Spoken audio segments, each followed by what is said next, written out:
Hey guys, Gillian the Mister. This is my Remington AirMaster 77. See if you can see that. AirMaster 77. Don't be freaking out. It's not loaded. You know every gun is loaded at all times. And this is my, see if this is in frame.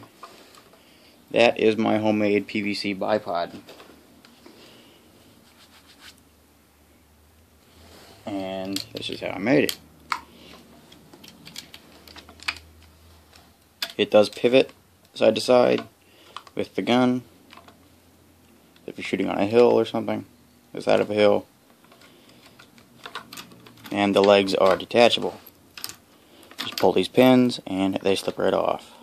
This is all made out of 3/4 PVC. Except for the pins and hose clamps, of course. So what I did first was I measured the diameter of my barrel. It's about 0.7 inches. So a 3/4 PVC was just perfect for this. Except I got this giant front sight on it. And this front light sucks on this camera. So now, come on, focus, focus, focus. Good job. Now I have these 3/4 inch PVC spacers underneath this cross coupling. I'm pretty sure that's what it's called. That's because 3/4 PVC fits in this, so it's going to be too big to go around that just by itself. So what I did was I cut about an inch or an inch and a half, 3/4 inch PVC. Come on, focus, be nice. Okay. Then I took a Dremel and cut a slit down it, all the way. And actually, I might have taken 2 passes to get it a little wider, instead of just using the one cutting disc. So now what I did with that, when I have to turn around this way, without these hose clamps on it, focus, this camera sucks, in low light, without these hose clamps on there, this would be straight across. This isn't actually flush at like a perfect 180 degree line. So these spacers, come on, don't do this again.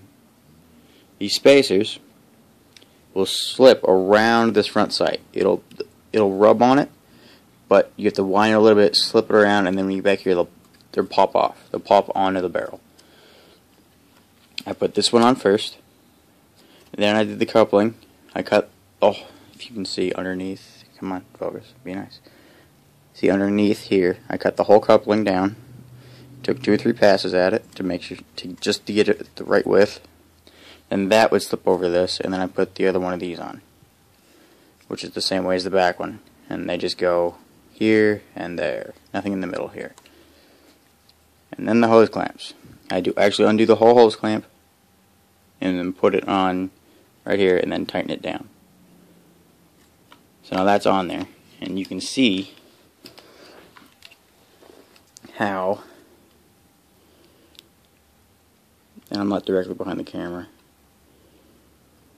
the cross actually bends, which is partially what I wanted.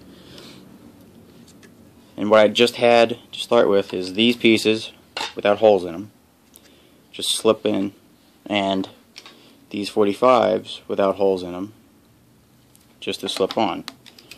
But then what happens with that, when you preload your bipod, let's see if I can show you this. Not even technically preloading, because you don't have that much recoil, if any. But basically you put your body weight behind it and then relax. So what the gun does is this, and then when you relax it pushes forward. And what happens is, if you saw this one, it turned back. So what would happen sometimes is it would just fall over.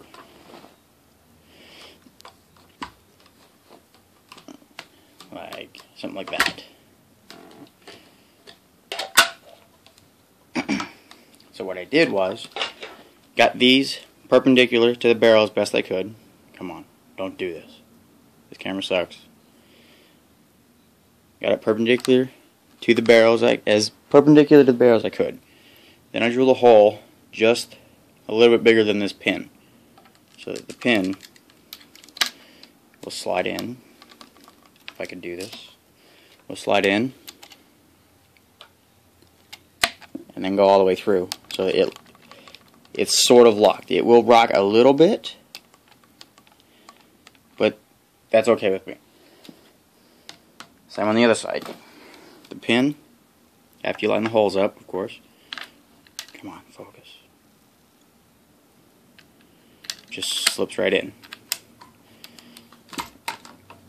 And I'm probably not going to leave this white, and I'm probably going to paint this and the gun at the same time. If I do paint it, I might do a painting video.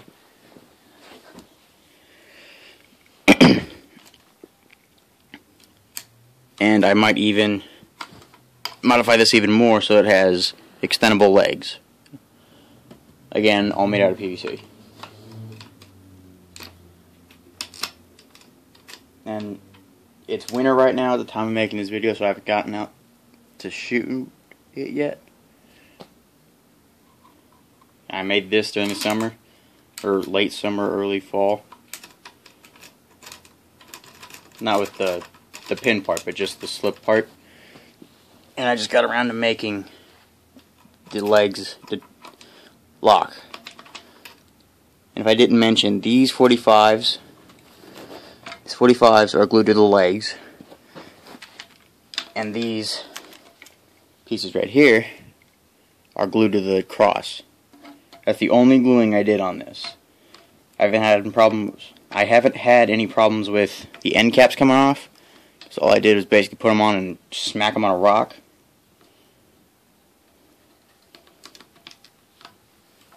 And they're pretty stuck on there.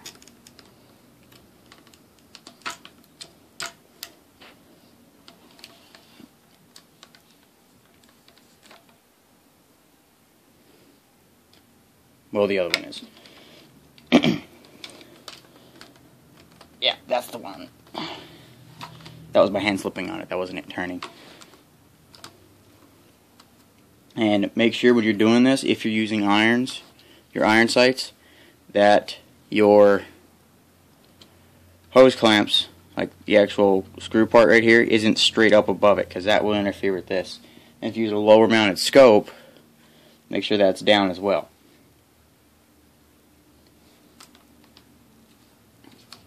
And that's how I made my PVC bipod.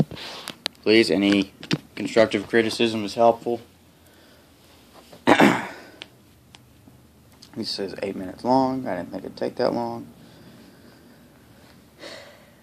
Don't forget to like, comment, and subscribe for more. And I might do a shooting video in the future. And I show how to glue PVC I showed how to glue PVC in my last video if you don't know how. And on a side note, which has nothing to do with this is a rigged,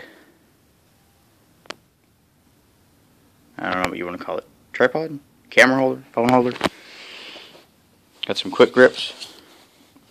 The one here, that's where you put your camera, your phone, and then this one down here is just holding it to the arm of a chair.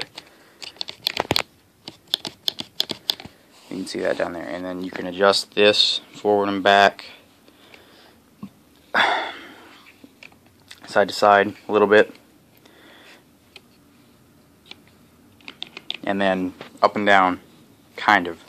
Because once you have your phone in here, or camera up here, you can loosen this bottom one and slide this up, or even mount this higher on the arm of a chair, or whatever you're mounting it to. I'm just doing it to the arm of a chair because that's what I had to mount it on at the moment. So yeah, that's my Remington AirMaster 77 with a homemade PVC bipod. Gillian Miss signing off. Please like, comment, and subscribe.